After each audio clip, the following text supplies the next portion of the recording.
Hello everyone. Bihar special से आज हम लोग बिहार के इतिहास को कवर करने वाले हैं। घटना चक्र से बिहार तथ्यासार है 2022 का ये, जिससे कि आपका बीपीएससी से लेकर के बिहार में जितनी भी परीक्षाएं होती हैं वहाँ पे बिहार स्पेशल से मैक्सिमम क्वेश्चन बन जाते हैं। तो इसलिए बिहार स्पेशल आपके लिए बहुत ही ज़्यादा यूज़फुल होगा, चाहे आप बीपीएससी देने जा रहे हैं, चाहे आप बिहार पुलिस देने जा रहे हैं, एसआई देने जा रहे हैं या फिर शिक्षक भर्ती, सभी परीक्षाओं के लिए ये बहुत ही ज़्यादा इम्पॉर्टेंट होगा। तो चलिए शुरू करते हैं बिहार के इतिहास को। प्राचीन इतिहास, फिर मध्यकालीन, उसके बाद आधुनिक। मुंगेर से निम्न पूरा पाषाण काल के अवशेष प्राप्त हुए हैं। पूरा पाषाण काल के अवशेष कहाँ से प्राप्त हुए हैं? मुंगेर से प्राप्त हुए हैं। चिरांद जो कि सारण जिला है और चेचर जो कि वैशाली जिला में है, चिरांद और चेचर से नव पाषाण युग के अवशेष प्राप्त हुए हैं। चिरांद और चेचर से नव पाषाण युग के अवशेष प्राप्त हुए हैं। प्राचीन बिहार के इतिहास की जानकारी अथर्ववेद एवं पंचविश ब्राह्मण में मिलता है। अथर्ववेद और पंचविश ब्राह्मण से पता चलता है कि मगध में व्रात्य रहते थे, लेकिन ऋग्वेद में इसका उल्लेख है कि मगध के सबसे प्राचीन वासी क्षत्रिय थे। अथर्ववेद और पंचविश ब्राह्मण से ये पता चलता है कि मगध में व्रत रहते थे, लेकिन ऋग्वेद में पता चलता है कि मगध के सबसे प्राचीन वासी क्षत्रिय थे। उन्हें आर्य हेय दृष्टि से देखते थे। आर्य जो है वो हेय दृष्टि से देखते थे, क्योंकि वे वैदिक बलि के बारे में नहीं जानते थे। यहाँ तक तो क्लियर हो गया होगा। कनिंघम ने बोधगया मंदिर को खोजा। उन्होंने गिरियक पहाड़ी में उत्खनन कर इंद्रशिला गुफा का पता लगाया, जिसका वर्णन हेनसोंग और फरहान ने किया है। ठीक है, हेनसोंग और फरहान ने किया है। कनिंघम की सबसे बड़ी उपलब्धि बड़गांव का पता लगाना था, जो कि राजगीर के समीप प्राचीन नालंदा महाविहार का स्थल है। यहाँ से 2 अभिलेख भी प्राप्त हुए हैं, जिन पर नालंदा उत्कीर्ण है। कनिंघम ने बिहार शरीफ में घोसरावा गांव की पहचान कन्नौज के राजा यशोवर्मन द्वारा स्थापित गांव के रूप में किया है। कनिंघम ने बिहार शरीफ में घोसरावा गांव की पहचान कन्नौज के राजा यशोवर्मन द्वारा स्थापित गांव के रूप में किया है। कनिंघम ने बसाड़ के अवशेषों के आधार पर वैशाली के प्राचीन स्थल का पता लगाया। पूर्वी चंपारण जनपद के केशरिया स्तूप, लौरिया अरिराज के अशोक स्तंभ का भी कनिंघम ने पता लगाया। इसके बाद उत्तर वैदिक काल से बिहार का ये क्षेत्र प्राचीन इतिहास का अंग बन गया। आधुनिक राजगृह और गया के पास के क्षेत्र अथर्ववेद में वर्णित है। आधुनिक राजगृह और गया के पास का जो क्षेत्र है वो किस वेद में है? अथर्ववेद में वर्णित है। कोढ़ को हटाने वाली औषधि का आविष्कार मगध में रहने वाली असुर माया रूप नामक प्रथम स्त्री चिकित्सक ने किया था। ध्यान रखिएगा, कोढ़ को हटाने वाली औषधि का आविष्कार किया मगध में रहने वाली असुर माया रूप नामक स्त्री ने। बिहार के मिथिला क्षेत्र में आर्यों का प्रवेश उत्तर वैदिक काल में हुआ था। विश्व में सबसे पहली गणतंत्रात्मक शासन पद्धति का जन्म वैशाली में हुआ। कहाँ पे? वैशाली में। विदेह माधव की कहानी शतपथ ब्राह्मण में मिलती है, जिसमें विदेह माधव सरस्वती नदी के तट पर रहते थे और वैश्वानर यानी अग्नि को मुख में धारण किए हुए थे। घृत का नाम लेते ही अग्नि मुख से बाहर आ गई और नदियों को जलाती हुई सदानीरा, जो कि बिहार की वर्तमान गंडक नदी है, सदानीरा के तट पर ठहर गई। विदेह माधव अग्नि के पीछे पीछे अपने गुरु गौतम राहुगढ़ के साथ सदानीरा के तट तक आए। सदानीरा नदी कौशल और विदेह की सीमा थी। सदानीरा नदी कौशल और विदेह की सीमा थी। 6ठी शताब्दी ईसा पूर्व के 16 महाजनपदों में से बिहार के 3 महाजनपदों मगध, वज्जी और अंग का वर्णन अंगुत्तर निकाय, जो कि बौद्ध साहित्य है, अंगुत्तर निकाय और भगवती सूत्र जैन साहित्य में मिलता है। अंग जो कि आधुनिक भागलपुर व मुंगेर जनपद है। अंग की राजधानी चंपा थी। बिंबिसार ने इसे मगध में मिला लिया था अंग को। वज्जी संघ मगध के उत्तर दिशा में 8 गढ़ राज्यों का एक संघ था, जिसमें कि विदेह, वज्जी और लिच्छवी विशेष प्रसिद्ध थे। वज्जी संघ में सबसे प्रबल लिच्छवी थे। जिनकी राजधानी वैशाली थी, जो कि आधुनिक वैशाली जनपद का बसाड़ गांव था। विदेह और दार्शनिक राजाओं के लिए प्रसिद्ध था। विदेह जो है वो अपने दार्शनिक राजाओं के लिए प्रसिद्ध था। इसकी राजधानी मिथिला थी। अब आगे जानते हैं हम बौद्ध संगीतियों के बारे में। 4 बौद्ध संगीतियाँ हुई थी। किस स्थान पे हुआ था, किस समय हुआ था, अध्यक्ष कौन थे, कौन सा वंश चल रहा था, कौन शासक थे। प्रथम बौद्ध संगीति हुई थी राजगृह में सप्तपर्णी गुफा में 483 ईसा पूर्व में। प्रथम बौद्ध संगीति में अध्यक्ष था महाकश्यप, वंश था हर्यक वंश, शासक थे हर्यक वंश के शासक अजातशत्रु। प्रथम बौद्ध संगीति में विनय पिटक एवं सूत पिटक का संकलन हुआ था। विनय पिटक में सूत पिटक का संकलन हुआ था। और उसके बाद द्वितीय बौद्ध संगीति हुई थी वैशाली में 383 ईसा पूर्व में। इसमें अध्यक्ष थे सर्वकामी, शासक थे कालाशोक शिशुनाग वंश के। दूसरी बौद्ध संगीति में बौद्ध धर्म स्थाविर एवं महासंघिका में विभाजित हुआ। दूसरी बौद्ध संगीति में बौद्ध धर्म स्थाविर और महासांघिक में विभाजित हुआ। इसके बाद तृतीय बौद्ध संगीति हुई थी पाटलिपुत्र में 247 ईसा पूर्व में। अध्यक्ष थे मोगलीपुत्र तिस और शासक थे मौर्य वंश के अशोक। तीसरी बौद्ध संगीति में तीसरा पिटक अभिधर्म पिटक जोड़ा गया था। तीसरी बौद्ध संगीति में तीसरा पिटक अभिधर्म पिटक जोड़ा गया। इसके बाद चतुर्थ बौद्ध संगीति हुई थी। चतुर्थ बौद्ध संगीति जो है वो बिहार में नहीं हुई थी, कुंडलवन में हुआ था, कश्मीर में। ये प्रथम शताब्दी ईस्वी में हुआ। अध्यक्ष थे वसुमित्र, उपाध्यक्ष थे अश्वघोष, शासक था कुषाण वंश का कनिष्क। बौद्ध धर्म चतुर्थ बौद्ध संगीति में बौद्ध धर्म हीनयान एवं महायान में विभाजित हो गया। चतुर्थ बौद्ध संगीति में हीनयान एवं महायान में विभाजित हुआ। इसके बाद जैन संगीतियाँ हुई।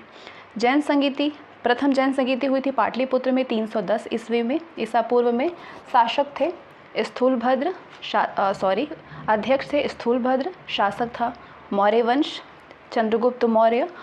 पहली जैन संगीति में जैन धर्म जो है वो दिगंबर एवं श्वेतांबर में विभाजित हो गया। 12 अंगों का संपादन हुआ। उसके बाद द्वितीय जैन संगीति हुई थी गुजरात के वल्लभी में 512 ईस्वी में। अध्यक्ष थे देवर्धि क्षमाश्रमर। द्वितीय जैन संगीति में धर्म ग्रंथों का अंतिम संकलन कर लिपिबद्ध किया गया दूसरी जैन संगीति में। अब आगे जानते हैं महात्मा बुद्ध के बारे में, जिनका जन्म हुआ था 563 ईसा पूर्व में कपिलवस्तु के लुम्बिनी में। शाक्य कुल के थे ये। इनकी मृत्यु 483 ईस्वी में हुई थी ईसा पूर्व में कुशीनगर में। इनके बचपन का नाम सिद्धार्थ था, पिता का नाम शुद्धोधन था, माता का नाम महामाया था। सौतेली माँ जो मौसी थी उनका नाम प्रजापति गौतमी था, पत्नी का नाम यशोधरा था, पुत्र का नाम राहुल था। 29 वर्ष में इन्होंने गृह त्याग कर दिया, जिसे कि महाभिनिष्क्रमण कहते हैं। 35 वर्ष की आयु में इनको ज्ञान की प्राप्ति हुई 6 वर्ष की तपस्या के बाद। वैशाख पूर्णिमा की रात पीपल वृक्ष के नीचे निरंजना नदी के तट पर ज्ञान की प्राप्ति हुई इनको, तथागत एवं उसके बाद ये बुद्ध कहलाए। बौद्ध धर्म के संस्थापक थे गौतम बुद्ध। बौद्ध धर्म के 3 रत्न थे, त्रिरत्न जिन्हें कहते हैं, बुद्ध, धम्म और संघ। बौद्ध धर्म के 4 आर्य सत्य थे, दुख, दुख समुदाय, दुख निरोध और दुख निरोध गामिनी प्रतिपदा। 4 समुदाय थे, दुख, दुख समुदाय, दुख निरोध गामिनी प्रतिपदा। अष्टांगिक मार्ग था बौद्ध धर्म का। सम्यक दृष्टि, सम्यक संकल्प, सम्यक वाक, सम्यक क्रमांत, सम्यक आजीव, सम्यक व्यायाम, सम्यक स्मृति और सम्यक समाधि। प्रतिमुत्पाद था बुद्ध के उपदेशों का सार। ठीक है। बौद्ध धर्म के बाद आते हैं महावीर पे। महावीर का जन्म हुआ था 599 ईसा पूर्व में वैशाली के निकट कुंडग्राम में। ये ज्ञात्रिक कुल के थे। इनकी मृत्यु 527 ईसा पूर्व में हुई थी पावापुरी में। पिता का नाम था सिद्धार्थ, माता का नाम था त्रिशला जो कि लिच्छवी की राजकुमारी थी। पत्नी थी यशोदा, पुत्री का नाम था प्रियदर्शना। जमाता जमाली थे। ठीक है, जमाता कौन थे? जमाली थे। 30 वर्ष में गृह त्याग किया। 42 वर्ष की आयु में कैवल्य में इनको सर्वोच्च ज्ञान प्राप्त हुआ। कैवल्य की प्राप्ति हुई यानी सर्वोच्च ज्ञान प्राप्त हुआ 12 वर्ष की तपस्या के बाद। ज्ञान प्राप्ति जिब्रिक ग्राम के निकट ऋजुपालिका नदी के किनारे साल वृक्ष के नीचे हुआ। कैवल्य प्राप्त होने के बाद कैवलीन जीन यानी विजेता कैवलीन, जीन, अरहंत और निर्ग्रंथ कहलाए। ये अरहंत यानी योग्य, निर्ग्रंथ यानी बंधन रहित कहलाए। जैन धर्म के 24वें तीर्थकर थे महावीर जैन धर्म के 24वें तीर्थकर थे। जैन धर्म के त्रिरत्न थे सम्यक दर्शन, सम्यक ज्ञान और सम्यक चरित्र।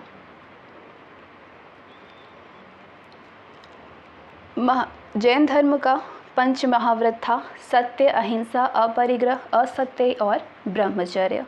महावीर ने 5वां व्रत ब्रह्मचर्य दिया, जबकि शेष 4 व्रत पार्श्वनाथ द्वारा प्रतिपादित किए थे। महावीर ने 5वां व्रत ब्रह्मचर्य दिया, जबकि शेष जो 4 व्रत थे वो पार्श्वनाथ द्वारा प्रतिपादित था। ठीक है। स्यादवाद यानी अनेकांतवाद या सप्तभंगी को ज्ञान की सापेक्षता का सिद्धांत कहा जाता है। अब आते हैं, इसके बाद हुआ मगध साम्राज्य का उत्कर्ष। पुराणों के अनुसार मगध पर शासन करने वाला पहला राजवंश बृहद्रथ वंश था। जरासंध इसी वंश का शासक था, जिसका विवरण महाभारत में भी मिलता है। अन्य साहित्यिक स्रोतों के अनुसार मगध का पहला राजवंश हर्यक वंश था, जिसकी स्थापना बिंबिसार ने की थी 544 से 492 ईसा पूर्व में। बिंबिसार ने कौशल की राजकुमारी कौशला देवी, जो कि प्रसेनजीत की बहन थी, उससे विवाह कर काशी को दहेज में प्राप्त किया। इसके अलावा उसने वैशाली की राजकुमारी चेलना, जिनको छलना भी कहते हैं, छेलना से विवाह किया। बिंबिसार ने अंग नरेश ब्रह्मदत्त को विजित कर अंगराज्य को मगध में मिला लिया। उसका अवंती के शासक चंड प्रद्योत के साथ मैत्रीपूर्ण संबंध था। कालांतर में प्रद्योत के इलाज के लिए उसने अपने वैद्य जीवक को वहाँ पे भेजा। बिंबिसार महात्मा बुद्ध का अनुयायी था। बौद्ध ग्रंथों के अनुसार उसके पुत्र अजातशत्रु ने उसकी हत्या कर मगध का शासक बना 492 से 460 ईसा पूर्व के बीच में। इसके बाद अजातशत्रु द्वारा बिंबिसार की हत्या से क्रोधित काशी नरेश प्रसेनजीत ने मगध से काशी वापस ले लिया। कालांतर में दोनों से युद्ध और संधि हो जाती है। अजातशत्रु का काशी की राजकुमारी वाजीरा से विवाह होता है, वह काशी पुनः प्राप्त हो जाती है।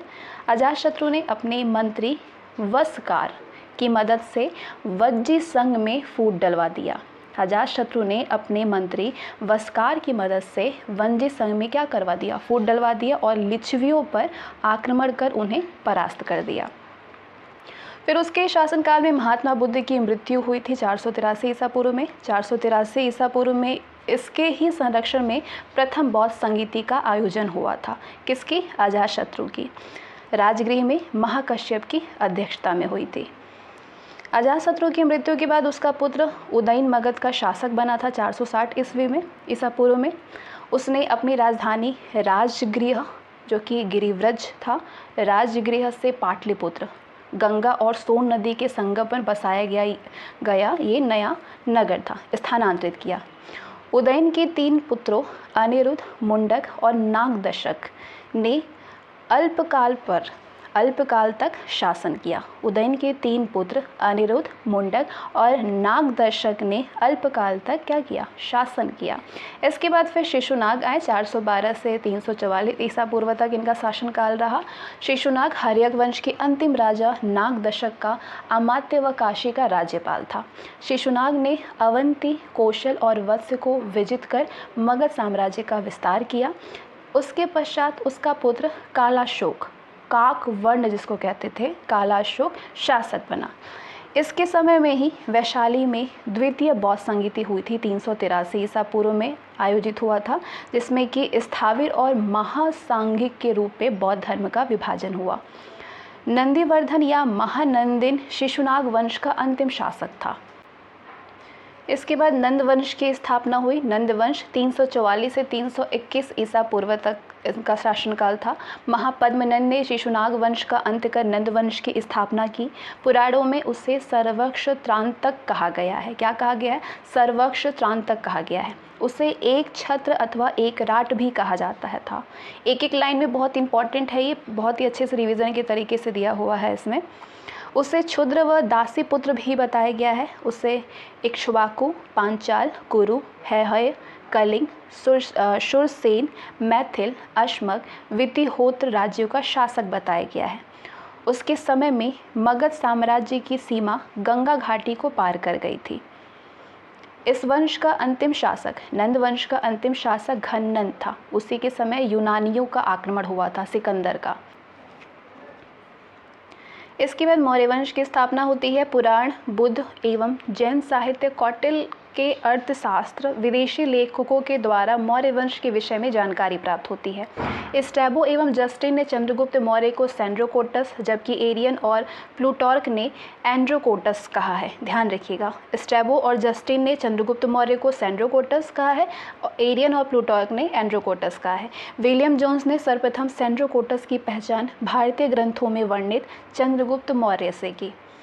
जेम्स प्रिंसेप ने 1837 में ब्राह्मी लिपि को अनुदित किया। 326 ईसा पूर्व में मकदूनिया के शासक सिकंदर का भारत पर आक्रमण होता है भारत में। इसके बाद सिंधु नदी को पार करके सिकंदर जो है झेलम, विस्ता के तट तक आ जाता है। यहीं उसका पोरस से युद्ध होता है, जिसे कि वितस्ता या हाइडेस्पिस का युद्ध कहते हैं। व्यास नदी के तट पर सिकंदर की सेना आगे बढ़ने से इनकार कर देती है। व्यास नदी से ही नंद साम्राज्य की सीमा आरंभ होती है।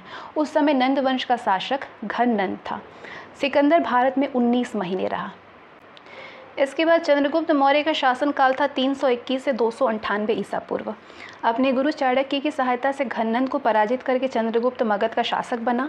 305 ईसा पूर्व के आसपास सेल्यूकस निकेटर से चंद्रगुप्त मौर्य का युद्ध हुआ। युद्ध के बाद हुई संधि से चंद्रगुप्त को काबुल का एरिया, कंधार का अराकोसिया, जड्रोसिया मकरान का और हेरात का पेरिपेमिसदाई का क्षेत्र प्राप्त हुआ।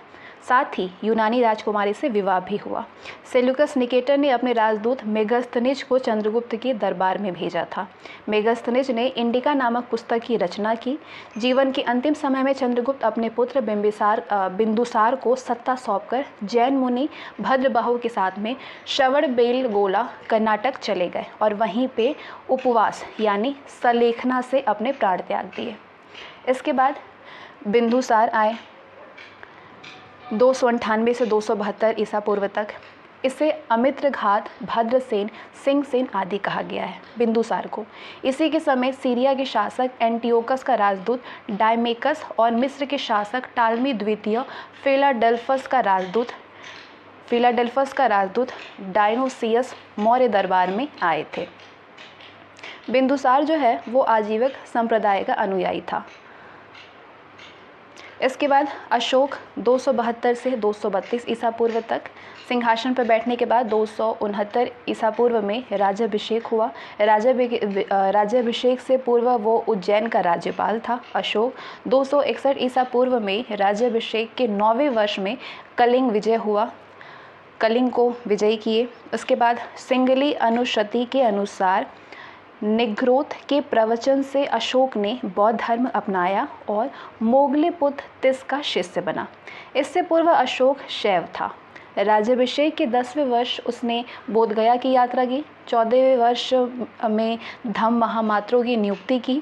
20वें वर्ष लुम्बिनी गया और उसे उल्विक यानी कर मुक्त घोषित किया लुम्बिनी को, और भाग यानी एक कर को घटा करके 1/8 कर दिया। अब आते हैं अशोक के अभिलेख के बारे में जानेंगे। अशोक के अभिलेखों में शाहबाजगढ़ी और मानसेहरा, पाकिस्तान का मानसेहरा के अभिलेख खरोष्टी लिपि में उत्कीर्ण हैं। तक्षशिला से अरामेक लिपि में उत्कीर्ण अभिलेख, शरेकुना से यूनानी और अरामेक लिपियों में उत्कीर्ण अभिलेख प्राप्त हुए हैं। अशोक का इतिहास भी हमें इन्हीं अभिलेखों से प्राप्त होता है। अभी तक अशोक ने 40 अभिलेख प्राप्त हो चुके हैं। अशोक के वृहद शिलालेख है धौली में, ये ओडिशा के पुरी ज़िले में स्थित है धौली। शाहबाजगढ़ी ये पाकिस्तान पेशावर में स्थित है। मानसेहरा ये पाकिस्तान के हज़ारा ज़िले में स्थित है। कालसी ये वर्तमान उत्तराखंड देहरादून राज्य में स्थित है। जौगढ़ ओडिशा के जौगढ़ में स्थित है। सोपारा महाराष्ट्र के ठाणे ज़िले में स्थित है। एरागुडी आंध्र प्रदेश के कुर्नूल ज़िले में स्थित है। गिरनार गुजरात के काठियावाड़ में जूनागढ़ के पास स्थित है। अशोक के लघु शिलालेख है ब्रह्मगिरी, जो कि मैसूर के चित्तल दुर्ग में स्थित है। सिद्धपुर ब्रह्मगिरी से 1 मील उत्तर पूर्व में स्थित है। जतिंग रामेश्वर ब्रह्मगिरी से 3 मील उत्तर पूर्व में स्थित है। अहरौरा उत्तर प्रदेश के मिर्ज़ापुर जिले में स्थित है। सारोमारो मध्य प्रदेश के शहडोल जिले में स्थित है। नेत्तूर जो है कर्नाटक के बेलारी जिले में स्थित है। रूपनाथ मध्य प्रदेश के जबलपुर जिले में स्थित है। गुर्जरा मध्य प्रदेश के दतिया जिले में स्थित है। भाबरू जो है राजस्थान के जयपुर जिले में स्थित है। मास्की रायचूर जिले में स्थित है। बौद्ध धर्म के प्रचार के लिए अशोक ने दूतों और प्रचारकों को विदेश भेजा। अपने दूसरे और 13वें शिलालेख में उसने उन देशों का नाम लिखवाया जहाँ पे दूत भेजे गए थे। दक्षिण सीमा पर स्थित राज्य चोल, पांड्य, सत्यपुत, केरलपुत एवं ताम्रपर्णी बताए गए। आगे बात करते हैं अशोक के लघु स्तंभ लेख के बारे में। तो सम्राट अशोक की राजकीय घोषणाएं जिन स्तंभों पर उत्कीर्ण होती है उन्हें लघु स्तंभ लेख कहा जाता है। सम्राट अशोक की जो घोषणाएं हैं, राजकीय घोषणाएं जिन स्तंभ पर उत्कीर्ण होती है उन्हें लघु स्तंभ लेख कहते हैं। तो कुछ महत्वपूर्ण अभिलेख हैं ये किन किन स्थानों पर स्थित है। सांची मध्य प्रदेश के रायसेन जिले में स्थित है। सारनाथ उत्तर प्रदेश के वाराणसी जिले में। रमिंदई नेपाल के तराई में है। कौशाम्बी प्रयागराज के निकट है, जो कि पहले इलाहाबाद था। निगली सागर नेपाल के तराई में है। वैशाली सिंहशीर्ष केवल शेर लहरित बिहार में स्थित है। अशोक की गुहा लेख के बारे में जानते हैं। तो ये दक्षिण बिहार के गया जिले में स्थित बराबर नामक 3 गुफाओं की दीवारों पर अशोक के उत्कीर्ण लेख प्राप्त हुए हैं। इन सभी की भाषा प्राकृत तथा ब्राह्मी लिपि में है। केवल 2 अभिलेखों शाहबाजगढ़ी और मानसेहरा की लिपि ब्राह्मी न होकर के खरोष्टी में है। केवल 2 अभिलेखों में ये लिपि दाईं से बाईं ओर लिखी जाती है। तक्षशिला से अरामेक लिपि में लिखा एक भग्न अभिलेख कंधार के पास शरेकुना नामक स्थान से यूनानी और अरामेक द्विभाषी अभिलेख प्राप्त हुए हैं। अरामाइक। अशोक के स्तंभ लेख। अशोक के स्तंभ लेखों की संख्या 7 है। कितनी है? 7 है, जो कि 6 भिन्न स्थानों के पाषाण स्तंभों पर उत्कीर्ण पाए गए हैं। इन स्थानों के नाम हैं कौशाम्बी स्तंभ लेख, इलाहाबाद में अकबर द्वारा लाया गया था। दिल्ली टोपरा स्तंभ लेख, ये लेख जो है प्रारंभ में उत्तर प्रदेश के सहारनपुर जिले में पाया गया था। ये मध्ययुगीन सुल्तान फिरोज शाह तुगलक द्वारा दिल्ली लाया गया। इस पर अशोक के 7 अभिलेख उत्कीर्ण है। तीसरा है दिल्ली मेरठ स्तंभ लेख। ये स्तंभ लेख भी पहले मेरठ में था, जो कि बाद में फिरोज शाह द्वारा दिल्ली लाया गया। लौरिया अरेराज तथा लौरिया नंदरगढ़ स्तंभ लेख, ये स्तंभ लेख जो है बिहार राज्य के चंपारण जिले में है। लौरिया अरेराज और लौरिया नंदरगढ़ स्तंभ लेख। रामपुरवा स्तंभ लेख चंपारण बिहार राज्य में है। कहाँ पे है? रामपुरवा स्तंभ लेख चंपारण में है। प्रांतीय शासन की बात करें तो चंद्रगुप्त मौर्य ने शासन संचालन को सुचारू रूप से चलाने के लिए अपने राज्य को 4 प्रांतों में विभाजित किया था, जिन्हें चक्र कहा जाता था। इन प्रांतों का शासन सम्राट के प्रतिनिधियों द्वारा संचालित होता था। सम्राट अशोक के काल में प्रांतों की संख्या 5 हो गई थी। तो ये 5 हैं जिनकी राजधानी है। 5 प्रांत थे। प्राची मध्य प्रदेश, राजधानी थी पाटलिपुत्र। उत्तरापथ, राजधानी तक्षशिला। दक्षिणापथ प्रांत का राजधानी सुवर्णगिरी। अवंती प्रांत की राजधानी उज्जैनी। कलिंग की राजधानी तोसली। तो ये 5 प्रांत अशोक के टाइम में हुए। प्रांतों यानी चक्रों का प्रशासन कुमारा मात्य अथवा कुमार या आर्यपुत्र नामक पदाधिकारियों द्वारा होता था। प्रांत मंडल में और मंडल जिलों में विभक्त थे, जिन्हें कि आहार अथवा विषय कहा जाता था, जिसका प्रशासक विषयपति कहलाता था। जिले का प्रशासनिक अधिकारी स्थानिक था। गोप 10 गांवों का प्रशासक था। नगर प्रशासन की बात करें प्रांत प्रशासन के बाद, तो मेगास्थनीज के अनुसार नगरीय प्रशासन 30 सदस्यों के मंडल द्वारा चलाया जाता था। कितने सदस्यों? 30 सदस्यों। ये मंडल 6 समितियों में विभाजित थी। कौन कौन सी समिति थी? प्रथम समिति में उद्योग शिल्पों का निरीक्षण था। द्वितीय समिति विदेशियों की देखरेख करना था।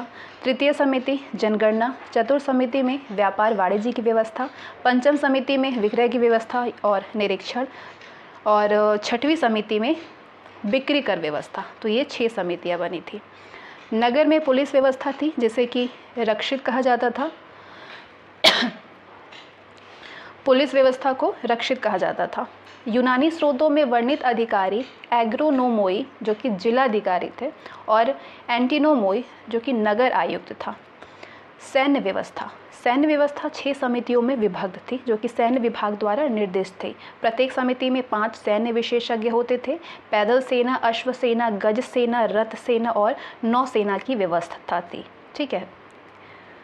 सैनिक प्रबंधन का सर्वोच्च अधिकारी अंतपाल कहलाता था। ये सीमांत क्षेत्रों का भी व्यवस्थापक होता था। मेगस्थनीज के अनुसार चंद्रगुप्त मौर्य की सेना में 6 लाख पैदल, 50,000 अश्वारोही, 9,000 हाथी और 800 रथों से सुसज्जित अजेय सैनिक थे। अशोक के परवर्ती मौर्य सम्राट। मगध साम्राज्य के महान मौर्य सम्राट अशोक की मृत्यु 232 ईसा पूर्व में, मतलब लगभग 232 ईसा पूर्व में हुई थी। अशोक के उपरांत अगले 5 दशक तक उनके निर्बल उत्तराधिकारी शासन संचालित करते रहे हैं। अशोक के उत्तराधिकारी कौन थे? अशोक की मृत्यु के बाद मौर्य साम्राज्य पश्चिमी और पूर्वी भाग में बट गया। पश्चिमी भाग पर कुणाल शासन करता था जबकि पूर्वी भाग में संप्रति का शासन था। लेकिन 180 ईसा पूर्व तक पश्चिमी भाग पर बैक्टीरिया यूनानियों का पूर्ण अधिकार हो गया था। 180 ईसा पूर्व तक पश्चिमी भाग पर बैक्टीरिया तथा यूनानियों का पूर्ण अधिकार हो गया। पूर्वी भाग पर दशरथ का राज्य था। अंतिम मौर्य सम्राट बृहदर्थ की हत्या उसके सेनापति पुष्यमित्र ने कर दी थी। इससे मौर्य साम्राज्य समाप्त हो गया। इसके बाद शुंग वंश की स्थापना हुई। मौर्य शासक बृहदर्थ की हत्या कर उसका सेनापति पुष्यमित्र शुंग 184 ईसा पूर्व में मगध का शासक बना। उसकी उपाधि सेनानी थी। उसने यवन आक्रमण को विफल किया। पुष्यमित्र ने 2 अश्वमेध यज्ञ किए। इसके पुरोहित पतंजलि थे। ध्यान रखिएगा, पुष्यमित्र के पुरोहित पतंजलि थे। उसके बाद उसका पुत्र अग्निमित्र शासक बना। इसी अग्निमित्र और मालविका से जुड़ी कहानी पर महाकवि कालिदास ने मालविका अग्निमित्रम नामक नाटक की रचना की। देवभूति इस वंश का अंतिम शासक था। उसके बाद कन्न वंश आया। देवभूति के मंत्री वसुमित्र ने उसकी हत्या कर कन्न वंश की नींव डाली। सुशर्मा इस वंश का आखिरी शासक था। इसके बाद कुषाण वंश आया। कनिष्क ने पाटलिपुत्र को विजित कर अश्वघोष को अपने साथ ले गया। कुषाणकालीन नागार्जुन नालंदा के एक प्रसिद्ध रसायनविद थे। प्रयोगशाला में प्रयोग किए जाने वाले उपकरण बीकर का आविष्कार नागार्जुन ने किया था। बीकर जो होते हैं प्रयोगशाला में, उसका आविष्कार नागार्जुन ने किया। कुषाण साम्राज्य के बाद पाटलिपुत्र पर लिच्छवियों का शासन रहा। इसके बाद गुप्त वंश आया। समुद्रगुप्त का प्रयाग प्रशस्ति, कुमारगुप्त का विलसंड स्तंभ लेख तथा स्कंदगुप्त का भीतरी स्तंभ लेख के आधार पर निष्कर्षतः इस वंश का प्रथम शासक श्रीगुप्त था, जिसकी उपाधि महाराज थी। इसका उत्तराधिकारी घटोत्कच था। कौन था? घटोत्कच। चंद्रगुप्त प्रथम पहला शासक था जिसने कि महाराजाधिराज की उपाधि धारण की थी। चंद्रगुप्त प्रथम वो पहला शासक था जिसने कि महाराजाधिराज की उपाधि धारण की। उसने लिच्छवी राजकुमारी कुमार देवी से विवाह किया। अपने राज्याभिषेक 319 ईस्वी में राज्याभिषेक के आधार पर इसने गुप्त संवत की शुरुआत की। संपूर्ण बिहार और उत्तर प्रदेश के कुछ हिस्से उसके राज्य में शामिल थे। समुद्रगुप्त। अभिलेखों और सिक्कों पर इसे पराक्रमांक, अप्रतिरथ, व्याघ्र पराक्रम, सर्वाजोछेता आदि उपाधियां प्रदान की गई। इतिहासकार स्मिथ ने इसे भारत का नेपोलियन कहा है समुद्रगुप्त को। उत्तरापद के द्वितीय अभियान में 9 राजाओं को विजित किया। दक्षिणापद अभियान में 12 राजाओं को विजित किया। दक्षिणापद अभियान में विजित क्षेत्रों पर समुद्रगुप्त ने केवल अधिराजत्व का दावा किया। ठीक है। उसकी नीति ग्रहण मोक्ष अनुग्रह की थी। अशोक के इलाहाबाद स्तंभ लेख पर समुद्रगुप्त की प्रशस्ति उसके संधि विग्रहिक एवं राजकवि हरिशेर ने लिखा है। अशोक के इलाहाबाद स्तंभ लेख पर समुद्रगुप्त की प्रशस्ति उसके संधि विग्रहिक और राजकवि हरिशेर ने लिखा है। समुद्रगुप्त के बाद आते हैं रामगुप्त पे। इसकी ऐतिहासिकता संदिग्ध है। रामगुप्त की ठीक है। चंद्रगुप्त द्वितीय, इसे देवराज, देवगुप्त, देवश्री, विक्रमादित्य, परम भागवत आदि नामों उपाधियों से भी जाना जाता है। इसने ध्रुव देवी और कुबेर नागा से विवाह किया था। दिल्ली के मेहरौली स्थित लौह स्तंभ लेख पर चंद्र शासक द्वारा सिंधु के पार बाहलिकों और पूर्व में बंग शासकों पर विजय का वर्णन है। चंद्र की पहचान जो है चंद्र की पहचान चंद्रगुप्त द्वितीय से की जाती है। इसने अपनी पुत्री प्रभावती का विवाह वाकाटक नरेश रुद्रसेन द्वितीय से किया था। चीनी यात्री फरहान ने इसके समय में ही भारत की यात्रा की थी। लगभग 14 वर्ष भारत में रहा था ये। ऐसा माना जाता है कि उसके दरबार में 9 रत्न विराजते थे चंद्रगुप्त द्वितीय के, जिसमें कि कालिदास, धन्वंतरी, छप्पड़क, अमर सिंह, शंकु, बेताल भट्ट, घटकरपर, वाराहमिरी, वरुरुचि जैसे विद्वान शामिल थे। 9 रत्न, जिन्हें 9 रत्न कहते थे। ठीक है, तो पूछा जाता है कि इसके शासनकाल में थे, तो ये चंद्रगुप्त द्वितीय के शासनकाल में थे, यानी हाँ। इसके बाद आते हैं कुमारगुप्त प्रथम। मंदसौर अभिलेख वत्स भट्टी रचित प्रशस्ति थी। ये मंदसौर अभिलेख से कुमारगुप्त के बारे में विस्तृत जानकारी प्राप्त होती है। स्कंदगुप्त के भीतरी अभिलेख से ज्ञात होता है कि कुमारगुप्त के शासनकाल में पुष्यमित्रों का आक्रमण हुआ था, जिसे रोकने के लिए कुमारगुप्त ने स्कंदगुप्त को भेजा था। नालंदा विश्वविद्यालय की स्थापना इसी के काल में हुआ था, कुमारगुप्त प्रथम के शासनकाल में। कुमारगुप्त ने महेंद्रादित्य की उपाधि धारण की थी। कुमारगुप्त ने महेंद्रादित्य की उपाधि धारण की थी। इसके बाद बात करते हैं स्कंदगुप्त के बारे में। तो जूनागढ़ अभिलेख से पता चलता है कि स्कंदगुप्त ने मल्लेच्छों यानी हूणों के आक्रमण को विफल कर दिया था। किसने? स्कंदगुप्त ने किया था। उसने सुदर्शन झील, चंद्रगुप्त मौर्य द्वारा निर्मित ये झील थी सुदर्शन झील, इसका पुनरुद्धार करवाया था। कहोम अभिलेख के अनुसार उसकी उपाधि शक्रादित्य थी। उसने चीन में अपना राजदूत भेजा था। गुप्त काल का उत्तरार्ध, चीनी यात्री सुंग युन ने 515 से 520 ईस्वी में भारत की यात्रा की थी। हेनसोंग 629 से 665 तक 16 वर्ष तक भारत में रहा था हेनसोंग के अनुसार मगध के शासक नरसिंह गुप्त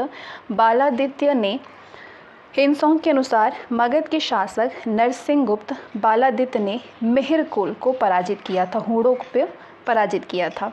स्कंदगुप्त के बाद में पुरुगुप्त, कुमारगुप्त द्वितीय, बुद्धगुप्त, नरसिंहगुप्त, बालादित्य जिनको कहा जाता था, वैन्यगुप्त, कुमारगुप्त तृतीय ने शासन किया। विष्णुगुप्त गुप्त वंश का अंतिम शासक था, जिसने कि मगध पर शासन किया। गुप्त वंश के साथ ही मगध साम्राज्य का अंत हो गया। इसके बाद आते हैं पाल वंश। पाल वंश का संस्थापक गोपाल को माना जाता है। बिहार उसके राज्य में शामिल था। गोपाल ने ओदंतपुरी महाविहार और विश्वविद्यालय की स्थापना की, जो कि बिहार शरीफ नालंदा जिले में स्थित है। ये महाविहार हिरण्यप्रभात पर्वत पर पंचानन नदी के किनारे स्थित था। पाल वंश में दूसरे थे धर्मपाल, 770 से 810 ईस्वी तक इनका था। इसी के समय में त्रिपक्षीय संघर्ष शुरू हुआ था। प्रतिहार नरेश वत्सराज ने धर्मपाल को पराजित किया था। आगे चलकर के राष्ट्रकूट नरेश ध्रुव ने धर्मपाल और वत्सराज दोनों को पराजित किया। ध्रुव के दक्षिण लौटने पर धर्मपाल ने कन्नौज पर आक्रमण कर इंद्रायुध को परास्त कर अपने समर्थक चक्रायुध को कन्नौज के सिंहासन पर बैठाया। धर्मपाल के समय में ही प्रतिहार शासक नागभट्ट द्वितीय, जो कि वत्सराज का पुत्र था, इसने मुंगेर तक का क्षेत्र कुछ समय के लिए विजित कर लिया था। धर्मपाल ने विक्रमशिला विश्वविद्यालय की स्थापना की और बौद्ध विहारों का निर्माण कराया। विक्रमशिला महाविहार और विश्वविद्यालय भागलपुर जिले में शहर से लगभग 50 किलोमीटर पूर्व में अंतिचक गांव में स्थित था। सोमपुरा महाविहार, जो कि बांग्लादेश के नवगांव जिले के पहाड़पुर गांव में था, इसका निर्माण भी धर्मपाल ने ही करवाया था। वर्तमान में ये यूनेस्को की विश्व विरासत सूची में शामिल है। धर्मपाल की अभिलेखों में परम सौगात कहा गया है। धर्मपाल की जो अभिलेख थी उसमें परम सौगात कहा गया है। गुजराती कवि सौड्डल ने इसे उत्तरापत स्वामी कहा है। गुजराती कवि सौड्डल ने इसे उत्तरापत स्वामी कहा है।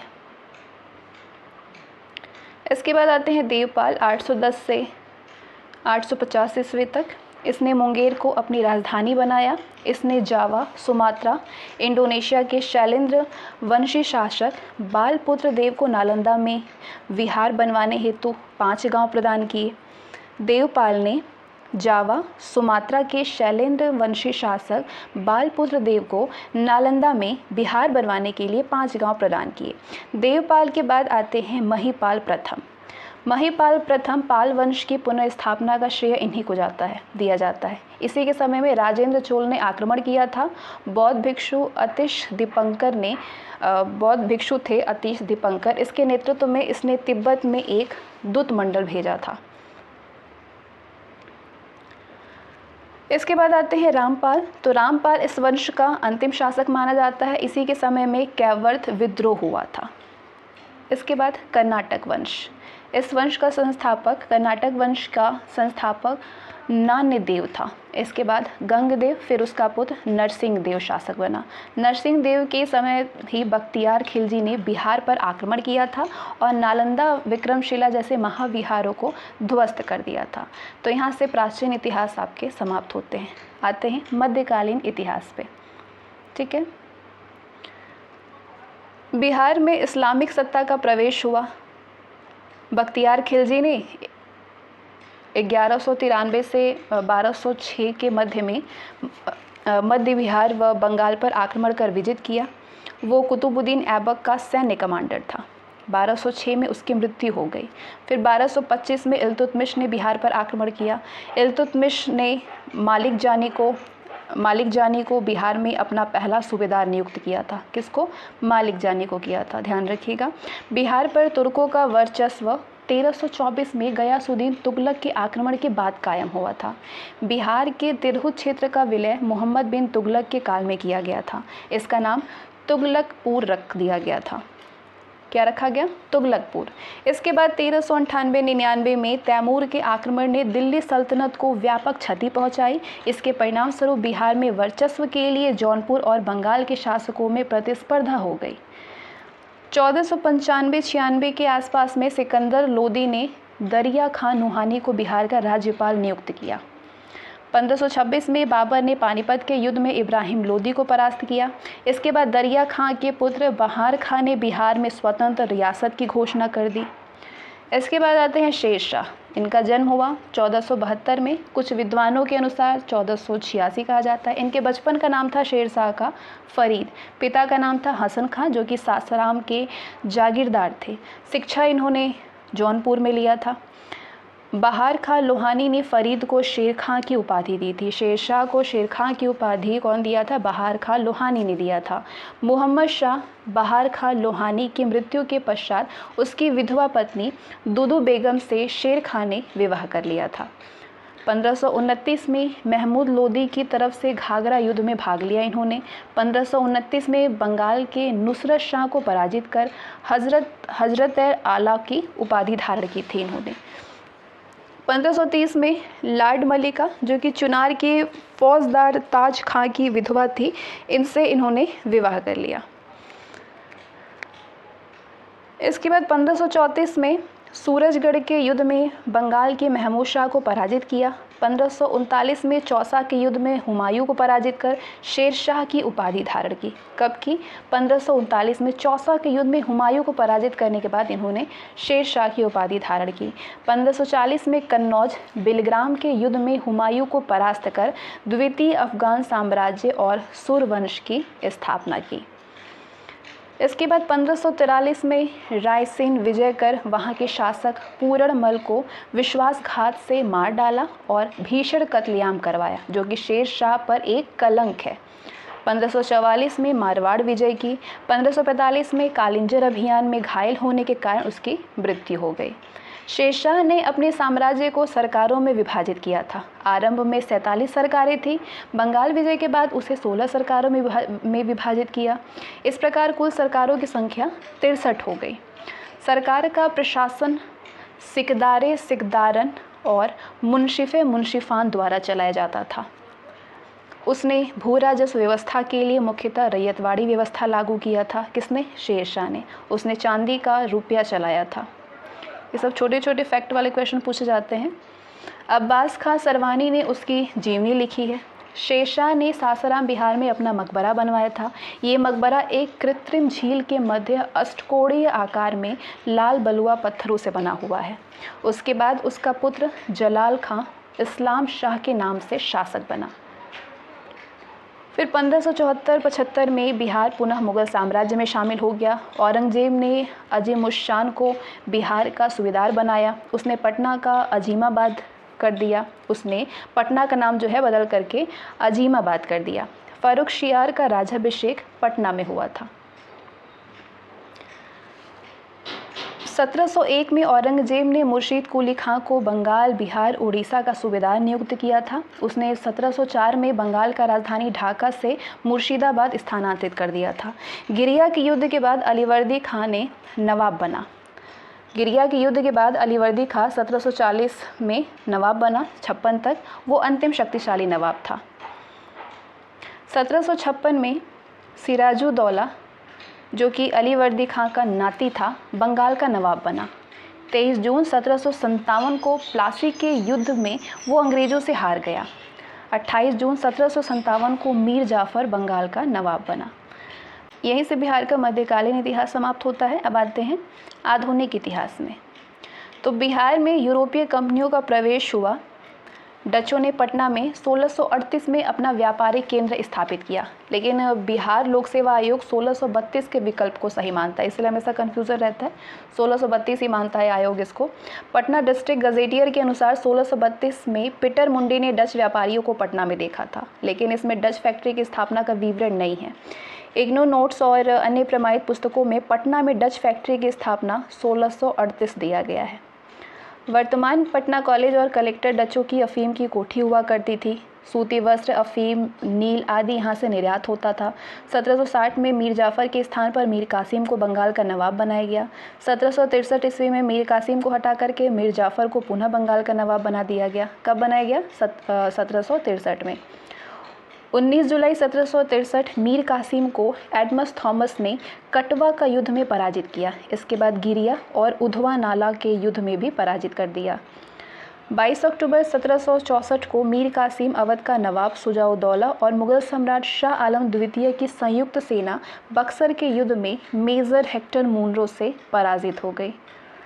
12 अगस्त 1665 को इलाहाबाद की संधि के तहत मुग़ल सम्राट शाह आलम द्वितीय को 26 लाख रुपए वार्षिक भुगतान के बदले ईस्ट इंडिया कंपनी को बंगाल, बिहार और उड़ीसा की दीवानी प्राप्त हो गई। इसके बाद बिहार में कौन कौन से प्रमुख विद्रोह हुए थे? क्लाइव के काल में मुंगेर और इलाहाबाद के सैनिकों ने विद्रोह किया था, जिसे श्वेत विद्रोह कहा जाता है। 1760-61 में नील विद्रोह हुआ था। इसके बाद वहाबी आंदोलन हुआ था, जिसके कि प्रवर्तक थे अब्दुल वहाब। भारत में सैयद अहमद बरेलवी ने लोकप्रिय इसे बनाया। पटना इस आंदोलन का महत्वपूर्ण केंद्र था। फराजी आंदोलन हुआ। आजी शरीयतुल्लाह इसके मुख्य नेता थे। पटना इस आंदोलन का प्रमुख केंद्र था।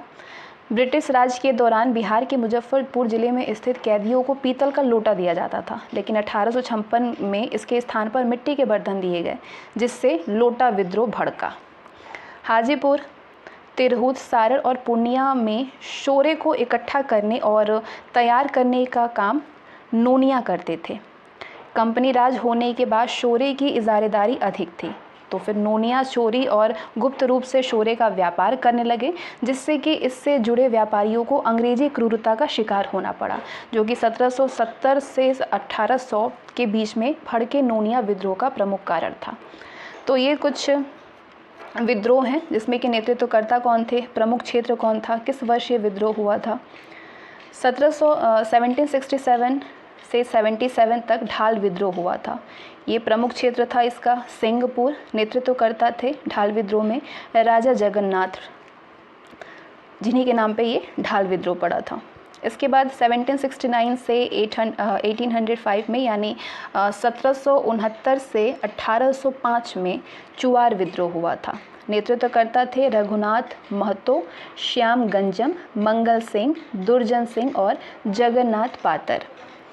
1771 से 72 में चेरो विद्रोह हुआ।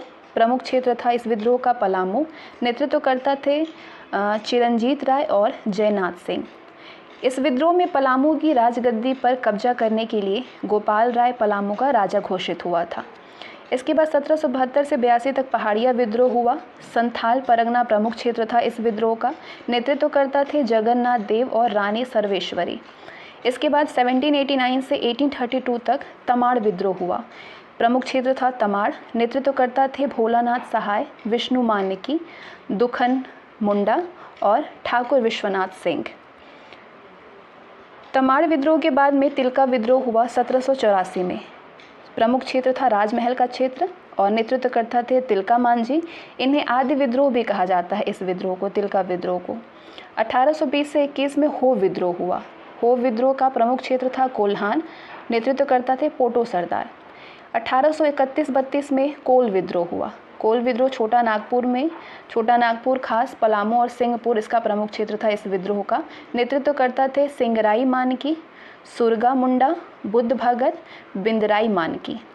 इसके बाद 1832 से 33 में भूमिज विद्रोह हुआ, जिसका प्रमुख क्षेत्र था इस विद्रोह का वीरभूम, बड़ा भूम। नेतृत्व करता थे गंगा नारायण। अंग्रेजों ने इसे गंगा नारायण का हंगामा कहा था, भूमिज विद्रोह का। इसके बाद 1855-56 में संथाल विद्रोह हुआ। संथाल परगना में नेतृत्व करता थे सेदो, कान्हू, जैन और भैरव। इसे संथाल हूल भी कहा जाता है। हूल का शाब्दिक अर्थ है विद्रोह या बगावत। 1858 से 95 तक सरदारी लड़ाई हुई छोटा नागपुर में। कोल सरदार इसके नेतृत्व करता थे। इससे मुल्की यानी मातृभूमि या मिल्की मतलब ज़मीन की लड़ाई भी कहा जाता है, सरदारी लड़ाई को। ये विद्रोह कोलों के ज़मीन को दूसरे लोगों द्वारा हथिया लिए जाने का परिणाम था। इसके बाद 1874-75 में खरवार आंदोलन हुआ संथाल परगना में। नेतृत्व करता थे भागीरथ मांझी। मूल चरित्र जनजातीय सुधारवादी ये विद्रोह था। खरवार संथाल की एक उपजाति है जो कि प्राचीन मूल्यों की पुनर्स्थापना करना चाहती थी। ठीक है। आरंभ में एकेश्वरवाद और सामाजिक सुधार की शिक्षा देता था।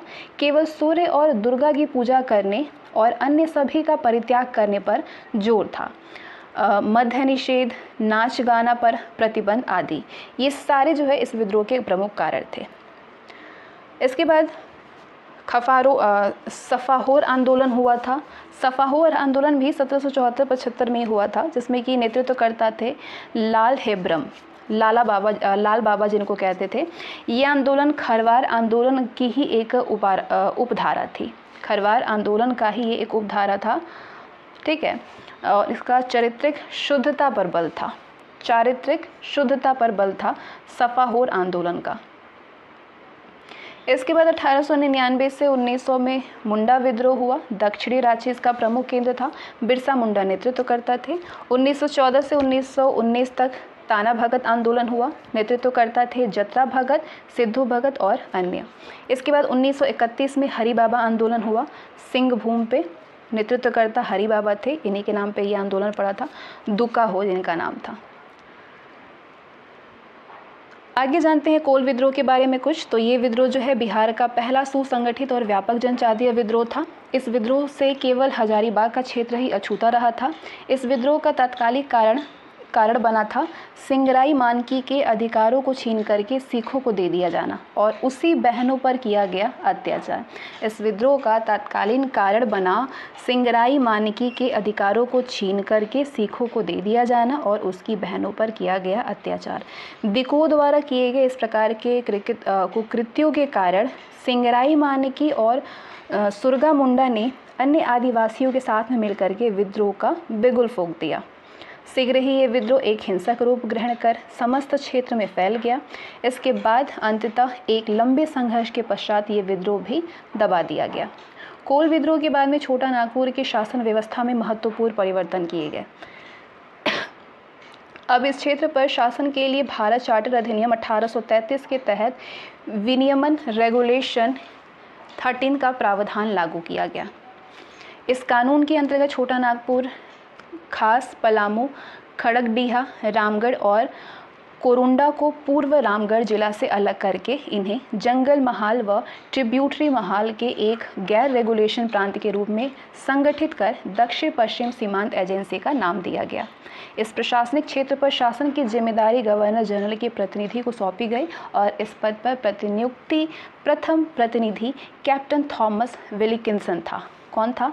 इस पद पर प्रतिनियुक्त प्रथम प्रतिनिधि कैप्टन थॉमस विल्किंसन थे। ये भी विल्किंसन थे और ये वही विल्किंसन थे जिन्होंने कि कोल विद्रोह के दमन में अग्रणी भूमिका निभाई थी और आगे जनसाधारण में किसुन साहिब के नाम से प्रसिद्ध हुए थे। आगे विल्किंसन ने ही विल्किंसन रूल बनाया जिसे कि कोल्हान क्षेत्र में 1837 में लागू किया गया। संथाल विद्रोह।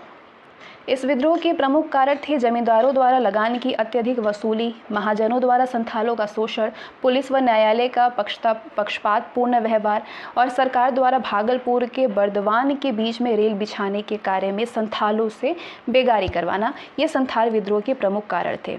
इस विद्रोह का प्रमुख उद्देश्य क्या था? दिकुओं को भगाना, विदेशी शासन का अंत करना और अबुआ राज यानी अपना शासन स्थापित करना। 30 जून 1855 को भोगनाडी साहिबगंज में संथाल प्रतिनिधियों ने एकत्रित होकर के विद्रोह का निर्णय लिया। इस बैठक में सिंधो को राजा, कान्हू को मंत्री, चांद को प्रशासक और भैरव को सेनापति चुना गया।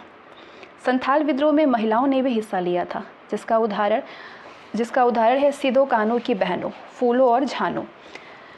इस विद्रोह का प्रसार भागलपुर के बर्दवान तक हो गया था। बरहैत विद्रोहियों का प्रमुख केंद्र था। दामिनी कोह में सिदो, कान्हू, चांद और भैरव ने, हजारीबाग में अर्जुन मांझी और भैरव मांझी ने और वीरभूमि में गोरा मांझी ने विद्रोह का नेतृत्व प्रदान किया। विद्रोहियों ने महाजनों, दीकुओं और सरकारी भवनों को निशाना बनाया। इस विद्रोह के प्रति सरकार ने दमनकारी रुख अपनाया और अत्यधिक बर्बरता से विद्रोह और विद्रोहियों का दमन किया। सर्वप्रथम मेजर बरो को विद्रोह के दमन के लिए भेजा गया, जिन्हें कि पीर पैंती के मैदान में संथालों ने पराजित किया। इस विद्रोह के दमन का मुख्य श्रेय कैप्टन अलेक्जेंडर को दिया जाता है और इस कार्य में उन्हें लेफ्टिनेंट थॉमसन और रीड ने सहयोग प्रदान किया। कान्हू संघर्ष में मारा गया, फिर चांद और भैरव मारे गए। कान्हू जो है संघर्ष में मारा गया और फिर उसके बाद चांद और भैरव भी मारे गए। अंततः फरवरी 1856 में सिदो को पकड़ करके बरहैत में फांसी दे दी गई। इस विद्रोह का पश्चात 1858 में ईस्ट इंडिया कंपनी ने अपनी प्रशासनिक व्यवस्था में बड़े पैमाने पर परिवर्तन और सुधार किया। एलिस एडम्स की रिपोर्ट के आधार पर 1855 के अधिनियम में 37 के अंतर्गत दामिनी कोह का नाम बदल करके संथाल परगना कर दिया गया। एलिस एडम्स की रिपोर्ट के आधार पर 1855 के अधिनियम 37 के अंतर्गत दामिनी कोह का नाम बदल करके संथाल परगना कर दिया गया, जिसमें कि दुमका, देवघर, गोड्डा और राजमहल 4 जिले थे। साथ ही 1807 में संथाल परगना काश्तकारी अधिनियम पारित कर संथालों के अधिकार पुनः बहाल किए गए। संथाल परगना क्षेत्र में शासन के लिए एक कमिश्नर की नियुक्ति की गई। भागलपुर के कमिश्नर जॉर्ज यूल की सहायता से एक नया पुलिस कानून जिले यूल नियम 1856 कहते हैं लाया गया। यूल नियम कहते हैं इसको। ये कब? 1856 में लाया गया।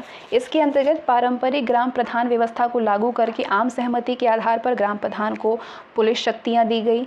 संथाल विद्रोह के महत्व को दर्शाते हुए कार्ल मार्क्स ने इसे भारत की प्रथम जनक्रांति माना, जो कि ब्रिटिश शासन को तो नहीं उखाड़ पाया, लेकिन सफाहोर आंदोलन को जन्म देने का कारण अवश्य बन गया। वर्तमान में झारखंड सरकार संथाल विद्रोह के सम्मान में 30 जून को हूल दिवस के रूप में मनाती है। इसके बाद बात करेंगे मुंडा विद्रोह के बारे में। तो ये जो है बिहार में इस आंदोलन की व्यापकता को देखते हुए ही इसे उल्गुआन या फिर महान हलचल की संज्ञा दी जाती है। 1899 से 1900 में हुए इस आंदोलन ने दक्षिण रांची सहित अन्य क्षेत्रों में भी प्रभावित किया था। इस आंदोलन को 1899 से 1900 में हुआ ये मुंडा विद्रोह जो था, इस आंदोलन ने दक्षिण रांची सहित अन्य क्षेत्रों को भी प्रभावित किया था। चूँकि ये विद्रोह मुंडाओं का संगठित विद्रोह था, अतः इसे मुंडा विद्रोह कहा जाता है। ये जो विद्रोह था वैसे तो मुंडाओं का संगठित विद्रोह था, तो लेकिन इसलिए इसे मुंडा विद्रोह कहा जाता है। ये विद्रोह जो है सामूहिक भूस्वामित्व व्यवस्था का जमींदारी भूस्वामित्व व्यवस्था में परिवर्तन के कारण घटित हुआ था, जिसका चरमोत्कर्ष बिरसा के धार्मिक राजनीतिक आंदोलन के रूप में हुआ। बिरसा मुंडा का जन्म 15 नवंबर 1875 को रांची में हुआ था, जो कि वर्तमान का खूंटी है। तो इस जिले में उलिहातू गांव में हुआ था। बिरसा के आरंभिक शिक्षक का नाम जयपाल और बिरसा के धार्मिक गुरु का नाम आनंद पांडे था, जो कि एक वैष्णव धर्मावलंबी थे। बिरसा के परिवार ने ईसाई धर्म को अपना लिया। 1846 में जर्मन ईसाई मिशन द्वारा संचालित बाईबासा के एक उच्च विद्यालय में बिरसा का दाखिल दाऊद के नाम से हुआ। आगे बिरसा ने ईसाई धर्म को त्याग दिया और आनंद पांडे के संपर्क में आए, जहां इन्होंने वैष्णव धर्म को जाना। फिर बिरसा ने मुंडा, वैष्णव, ईसाई धर्म दर्शनों का मिला जुला एक धर्म चलाया, जिसे कि लोगों ने बिरसा धर्म कहा और इन्हें अनुयायी बिरसाइत कहे गए। ठीक है, इनके जो अनुयायी है वो बिरसाइत कहे जाते थे। उन्होंने लोगों को साफ सुथरा रहने, नशाबंदी, सामाजिक कुरीतियों और अंधविश्वासों को त्यागने और सबसे बढ़कर के एकेश्वरवाद की ओर उन्मुख होने के लिए प्रेरित किया। बिरसा ने केवल सिंगा बोंगा की पूजा करने पर बल दिया। 1895 में बिरसा को राजद्रोह के आरोप में गिरफ्तार कर लिया गया और हजारीबाग केंद्रीय कारागार में जुर्माना और 2 साल के कारावास की सजा दी गई। लेकिन 2 वर्षों के बाद 30 नवंबर 1897 के दिन में बिरसा को रांची जेल से छोड़ दिया गया। रिहा होने के बाद बिरसा ने अपनी गतिविधियों को तेज कर दिया और मुंडाओं को हथियारबंद करना प्रारंभ कर दिया। 25 दिसंबर 1899 को उलगुआन की आग सिंहभूम के चक्रधरपुर और रांची के खूंटी, करी, तोरपा, तमाड़, बसिया क्षेत्र में भड़क उठी।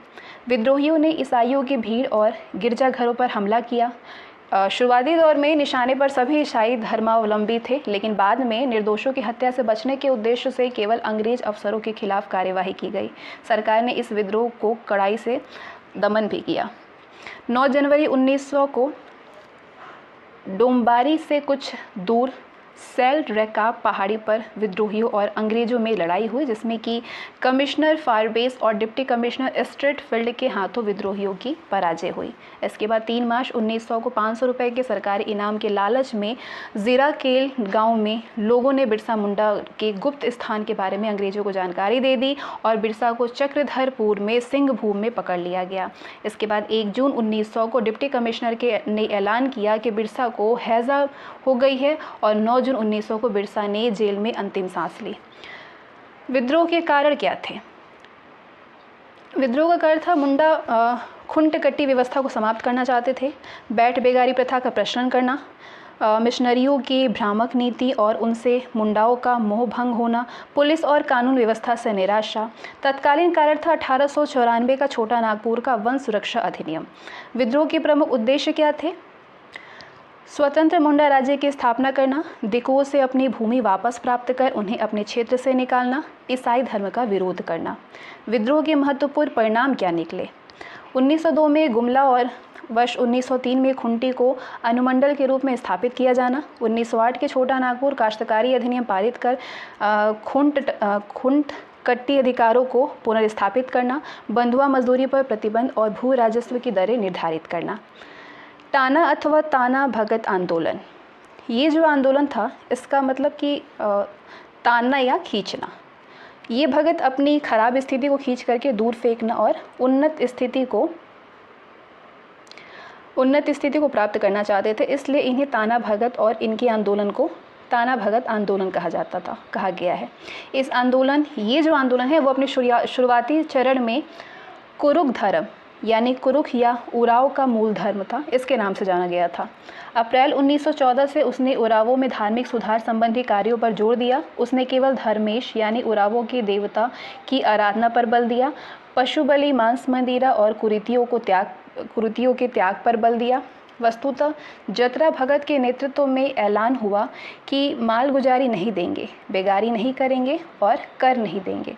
उसने दिकुओं के यहाँ पे मजदूरी न करने का अभियान चलाया, जिस कारण उसे 1916 में कारागार में डाल दिया गया। आदिवासियों द्वारा जतरा भगत को बिरसा मुंडा का ही एक रूप माना जाता है और उसे जर्मन कैसर बाबा भी कहा जाता है। आगे ताना भगत आंदोलन को देवमनिया भगत, शिबू भगत, बलराम भगत, भीखू भगत के नेतृत्व प्रदान किए गए। उन्होंने पलामू के राजा के समक्ष 4 सूत्री मांगे प्रस्तुत की। कौन कौन सी मांगे थी ये? उन्हें स्वशासन प्रदान किया जाए, राजपद समाप्त किया जाए, समानता स्थापित की जाए, भू राजस्व समाप्त किया जाए। पलामू के राजा ने ये जो सूत्र थे उन मांगों को ठुकरा दिया, लेकिन फिर भी ये मांगे जनजातीय आंदोलन में आए बदलावों को दर्शाती है। दिसंबर 1919 को तुरिया भगत और जीतू भगत ने चौकीदारी, टैक्स और जमींदारों को मालगुजारी नहीं देने का आंदोलन चलाया, लेकिन समय बीतने के साथ में ताना भगत आंदोलन छीड़ पड़ने लगा और ये जो धार्मिक आंदोलन को राजनीतिक रंग में रंगने की आवश्यकता महसूस की जाने लगी। इसी समय में ताना भगतों ने गांधी जी के बारे में सुना और वे ये समझने लगे कि गांधी जी के रूप में जतरा भगत का पुनर्जन्म हुआ है। जब गांधी जी ने असहयोग आंदोलन आरंभ किया था तो सिद्धू भगत के नेतृत्व में ताना भगत भी पहली बार भारतीय स्वतंत्रता आंदोलन में सम्मिलित हुए थे। ताना भगतों ने शराब दुकानों पर धरना देकर के, सत्याग्रह प्रदर्शनों में भाग लेकर के स्वतंत्रता आंदोलन में सक्रियता का परिचय दिया था। उन्होंने गांधी जी से प्रभावित होकर के चरखा और खादी वस्त्रों को भी अपनाया। कांग्रेस के इतिहास में भी दर्ज है कि वर्ष 1922 में कांग्रेस के गया अधिवेशन और 1923 के नागपुर सत्याग्रह में बड़ी संख्या में ताना भगत शामिल हुए थे। 1918 में चंपारण एग्रेरियन एक्ट ने 3 कठिया कानून को समाप्त कर दिया। कब? 1918 में चंपारण एग्रेरियन एक्ट ने 3 कठिया कानून को समाप्त कर दिया। 24 मई 1918 को गांधी जी ने मोतिहारी आश्रम का शिलान्यास किया। 24 मई 1918 को खिलाफत आंदोलन 1919-20 में हसन इमाम के नेतृत्व में पटना में चलाया गया था। असहयोग आंदोलन डॉक्टर राजेंद्र प्रसाद, ब्रज किशोर प्रसाद, मजहरुल हक, हसन इमाम, मोहम्मद शफी आदि प्रमुख नेताओं ने बिहार में असहयोग आंदोलन का नेतृत्व किया। मदरलैंड नामक अखबार मजहरुल हक ने निकाला था। 1 अगस्त 1920 से 12 फरवरी 1922 तक असहयोग आंदोलन चला था। इसके बाद 1922 में कांग्रेस का गया में अधिवेशन हुआ था, जिसके अध्यक्ष चितरंजन दास थे। देशबंधु किसान सभा 1929 में स्वामी सहजानंद ने बिहार प्रांतीय किसान सभा की स्थापना सोनपुर के मेले में किया था। स्वामी सहजानंद अध्यक्ष और श्री कृष्ण सिन्हा सचिव बने थे किसान सभा में। 1936 में लखनऊ में अखिल भारतीय किसान सभा का गठन हुआ था। कब हुआ था? 1936 में लखनऊ में। अगला आंदोलन है बढ़ैया ताल या बकाश्त आंदोलन। लगान अदा ना करने पर किसानों की भूमि जमींदार के पास चली जाती थी, जिसे कि बकाश्त कहते थे। ये आंदोलन करियानंद शर्मा के नेतृत्व में मुंगेर में चलाया गया था 1937 से 1939 में। नासिक जेल में 1933 में आचार्य नरेंद्र देव, जयप्रकाश नारायण आदि ने अखिल भारतीय समाजवादी संगठन बनाने की योजना बनाई। इसके बाद 1931 में पटना में बिहार सोशलिस्ट पार्टी की स्थापना हुई। 1934 में कांग्रेस सोशलिस्ट पार्टी की स्थापना हुई। इसके बाद सविनय अवज्ञा आंदोलन हुआ। वर्ष 1929 में कांग्रेस के लाहौर अधिवेशन में पूर्ण स्वतंत्रता का प्रस्ताव पारित हुआ। 26 जनवरी 1930 को स्वाधीनता दिवस मनाया गया। राजेंद्र प्रसाद ने महात्मा गांधी की सहमति से चौकीदारी कर की ना अदायगी का आंदोलन चलाया। बिपिन बिहारी वर्मा के नेतृत्व में सारण और चंपारण में नमक सत्याग्रह आंदोलन चलाया गया। राजेंद्र प्रसाद और जेबी कृपलानी ने मोतिहारी में नमक कानून भंग किया। मुंगेर के बरही में सरकारी तंत्र निष्प्रभावी हो गया था। आगे बात करेंगे भारत छोड़ो आंदोलन के बारे में। तो 9 अगस्त 1942 को भारत छोड़ो आंदोलन शुरू हुआ था। ऑपरेशन ज़ीरो आवर चलाकर सरकार ने सभी बड़े नेताओं को गिरफ्तार कर लिया था। 11 अगस्त को पटना सचिवालय कांड में कई छात्रों की जान चली गई। छात्रों के जुलूस पर जिलाधिकारी जी आर्चर ने गोली चलवाई। राजेंद्र प्रसाद को बांकीपुर जेल में रखा गया था। आज़ाद दस्ते का गठन जयप्रकाश नारायण ने किया। तो राजेंद्र प्रसाद को बांकीपुर जिले में रखा गया था। 11 अगस्त को पटना सचिवालय कांड में कई छात्रों की जान चली गई थी और छात्रों के जुलूस पर जिलाधिकारी आर्चर ने गोली चलाई थी। आज़ाद दस्ते का गठन कब हुआ था? किसने कराया था? जयप्रकाश नारायण ने किया था। स्वतंत्रता प्राप्ति 9 दिसंबर 1946 को संविधान के अस्थायी अध्यक्ष डॉक्टर सच्चिदानंद सिन्हा को बनाया गया था। 11 दिसंबर 1946 को डॉक्टर राजेंद्र प्रसाद अध्यक्ष चुने गए। 2 जनवरी 1946 को श्री कृष्ण सिन्हा के नेतृत्व में बिहार में प्रांतीय सरकार का गठन हुआ। कब? 2 जनवरी 1946 को। 26 जनवरी 1950 को संविधान लागू हुआ और बिहार भारत संघ के एक राज्य के रूप में इसमें शामिल हो गया। 26 जनवरी 1950 1950 को। तो इसके साथ ही आज का सेशन और आपके बिहार के इतिहास को हम लोग यहाँ पे कवर कर चुके हैं। नेक्स्ट सेशन में हम बाकी सारे टॉपिक्स को कवर करेंगे, बिहार स्पेशल को पूरा कवर किया जाएगा।